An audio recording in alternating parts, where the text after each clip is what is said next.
అన్నీ ఆలోచించే పార్టీ నుంచి నిన్ను బయటికి పంపేశాం.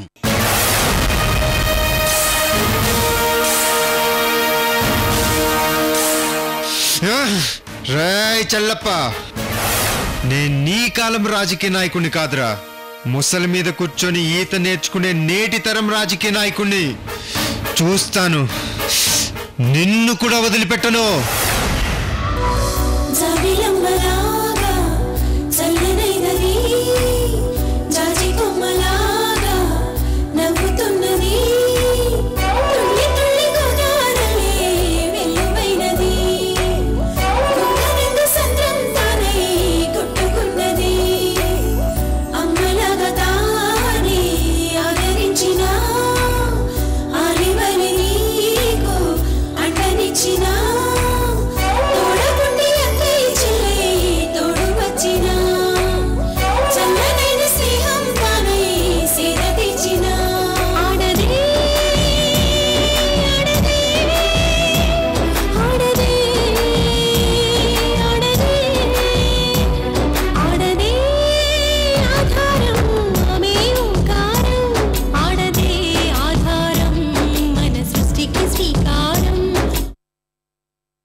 నానా, ఇదంతా చూశాక నీకేమర్థమైంది?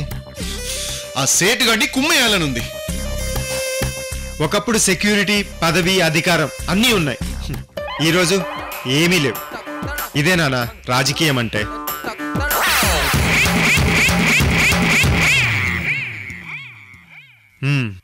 పదండి.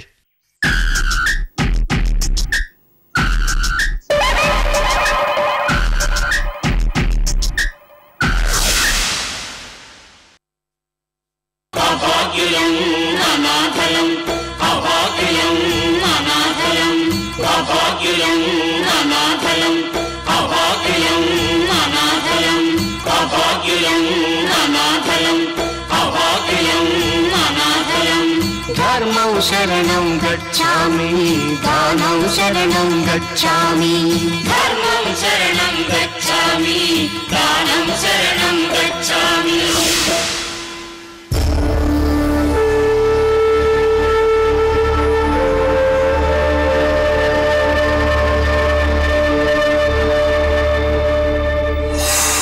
నువ్వు నష్టజాతకురాలివి, తండ్రిని పొట్టన పెట్టుకునే హంతకురాలివి. తక్షణమే ఈ ఇంటి నుంచి వెళ్ళిపో, వెళ్ళిపో, వెళ్ళిపో, వెళ్ళిపో, వెళ్ళిపో, వెళ్ళిపో, వెళ్ళిపో.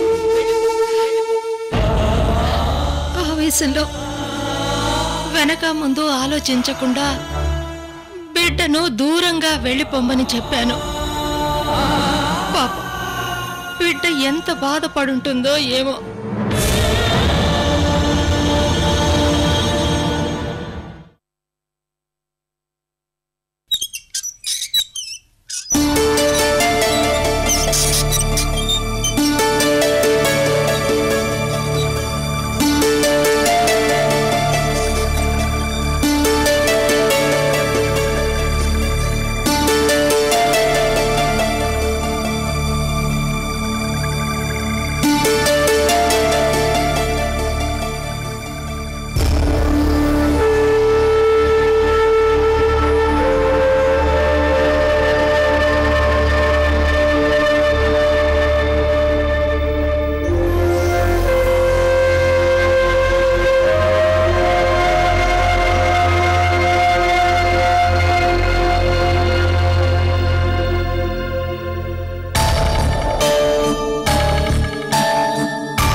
అమృత దగ్గరికి వెళ్ళొస్తున్నారు కదండి?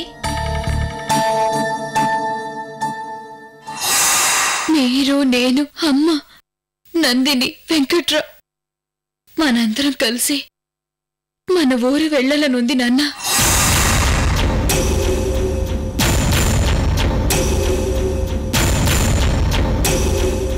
ఏంటండి మాట్లాడరు?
అమృతని కలిసి మాట్లాడాను లక్ష్మి.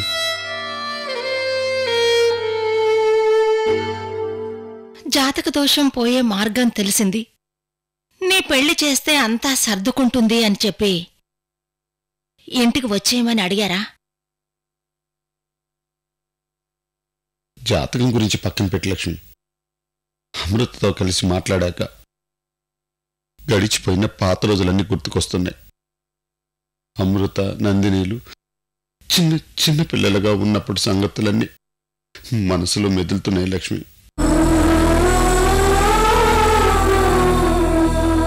లక్ష్మి, నాకు అమృతతో పాటు నందిని కూడా నా బిడ్డే.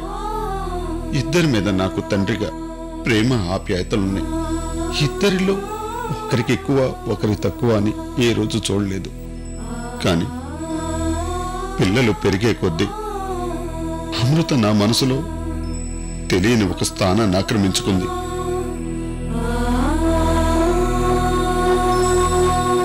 అమృత మీద నాకు ప్రత్యేకమైన అభిమానం, ప్రత్యేకమైన శ్రద్ధ. ఓ తండ్రిగా ఒక్క పిట్ట మీదే ఇలా ప్రత్యేకమైన అభిమానం చూపించడం కరెక్ట్ అవునో కాదే నాకైతే తెలీదు. కానీ అమృతలో నన్ను నేను చూసుకున్నాను లక్ష్మి.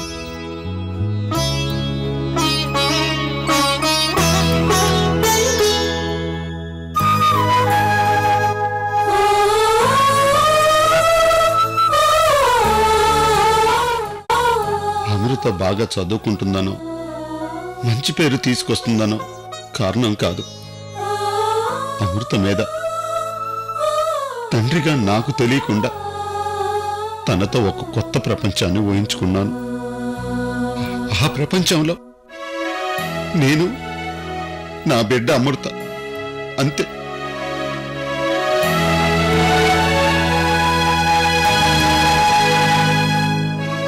అమృత చిన్నప్పటి నుంచి నేను ఊహించిన దానికంటే ఎక్కువగా చదివి బాగా పేరు తెచ్చుకుంది.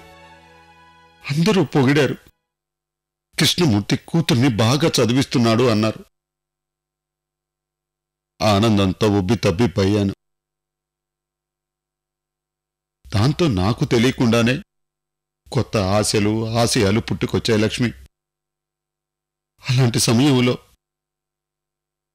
అనుకోకుండా బిడ్డతో ఎడబాటు, నా కలలన్నీ చెదిరిపోయాయి. నా ప్రపంచమే కుప్పకూలిపోయింది.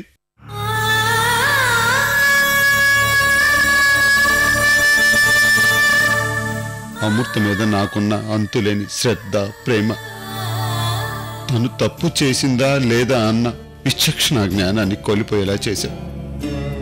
అర్థం చేసుకోలేకపోయాను, అసహ్యించుకున్నాను, తనని దూరంగా పెట్టాను. ఆ రోజు ఎందుకు అలా చేశానో ఈ రోజు తలుచుకుంటుంటే నా మీద నాకే అసహ్యం వేస్తుంది లక్ష్మి.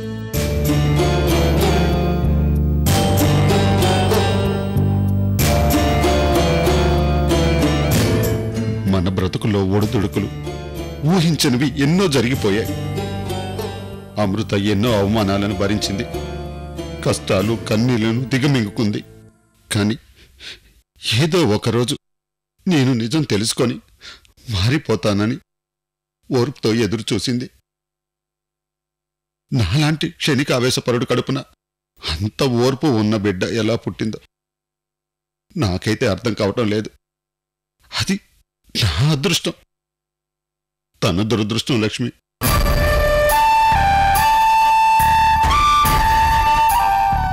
ఇప్పుడు నిజాలు తెలుసుకున్నాను, తప్పులన్నీ గ్రహించాను, బాధపడ్డాను, అమృత కోసం ఏడ్చాను. తను కూడా సంతోషంగా నా దగ్గరికి వచ్చింది. కానీ ఇంతలో జాతక దోషాలు.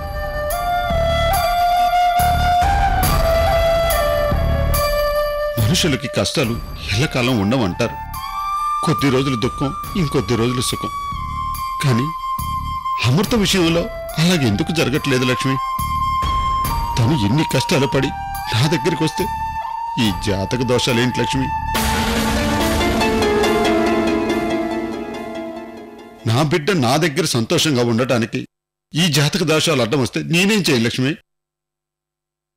నీ పసుపు కుంకుమల గురించి నువ్వు ఆలోచించి స్వార్థంతో బిడ్డను ఆ రోజు దూరంగా వెళ్ళిపోమని చెప్పావు. కాని తను ఎంత బాధపడి ఉంటుందో, నువ్వెంతగా మనసులో బాధపడి ఉంటావో నాకు తెలుసు లక్ష్మి.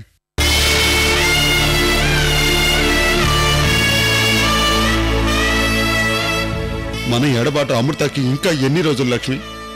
ఎన్ని రోజులని తను ఒంటరిగా మనకు దూరంగా ఉండాలి?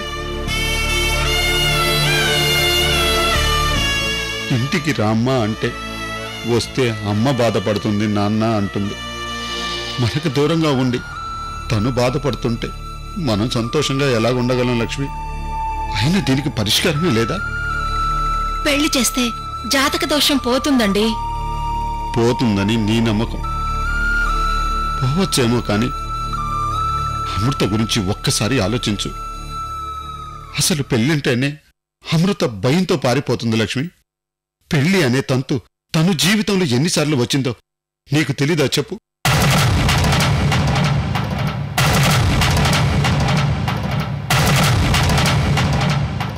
ఆ రోజు సాగర్ మంచివాడు, అమృతని అర్థం చేసుకునే స్నేహితుడు అనుకున్నాం.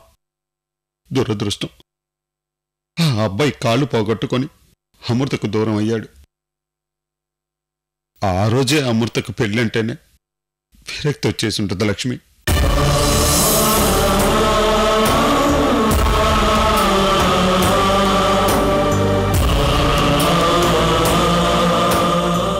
ఇప్పుడు మళ్ళీ జాతకం దోషం పోవాలంటే విక్రమ్తో పెళ్లి అంటున్నారు.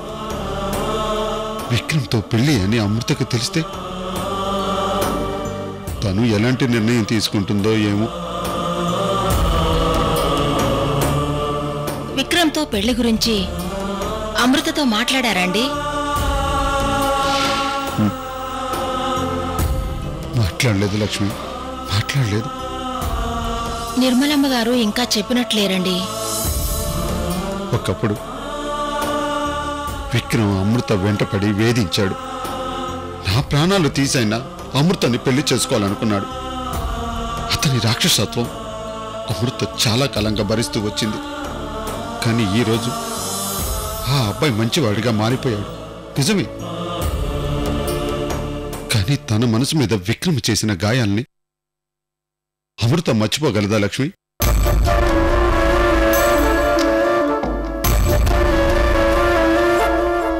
నిర్మలమ్మ గారు అమృతని కష్టాల్లో దగ్గరికి తీసి అభిమానించి ఆదరించింది.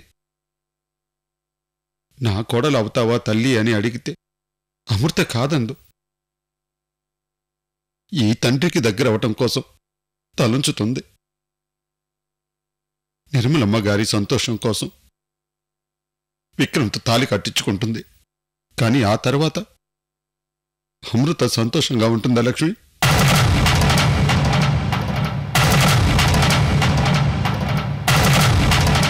వయసు వచ్చాక పిల్లలకి మంచి సంబంధం చూసి జీవితాంతం సుఖంగా ఉండటం కోసం పెళ్లి చేస్తాం.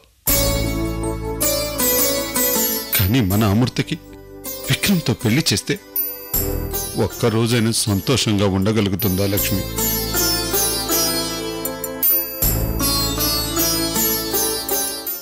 నిజం చెప్పాలంటే మనతో కలిసి ఉండటం కోసం మాత్రమే అమృత పెళ్లి చేసుకుంటుంది. అంతేకాని తన కోసం కాదు, కేవలం మన కోసం. ఇష్టం లేని పెళ్లి చేసుకొని జీవితాంతం తన బాధపడుతుందేమో అనిపిస్తుంది లక్ష్మి. ఆ రోజు తన మనసులో ఏముందో తెలుసుకోకుండా నేను బలవంతంగా సాగర్తో పెళ్లి నిర్ణయం తీసుకొని పెద్ద తప్పు చేశాను. విక్రమ్ మారిపోయాడని మనం అనుకోవచ్చు కానీ తండ్రిగా విక్రమ్తో పెళ్లి జరిపించడం నాకిష్టం లేదు లక్ష్మి.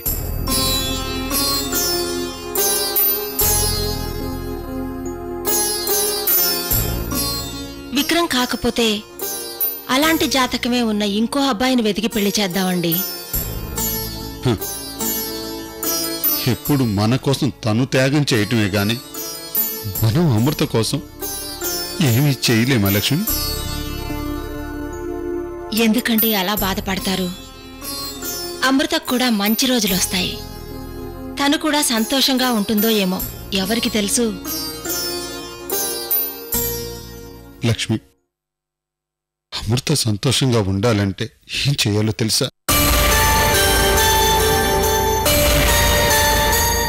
వెంటనే నేను చచ్చిపోవాలి లక్ష్మి. అయ్యో, ఏంటండి ఆ మాటలు? అలా మాట్లాడకండి భగవంతుడా.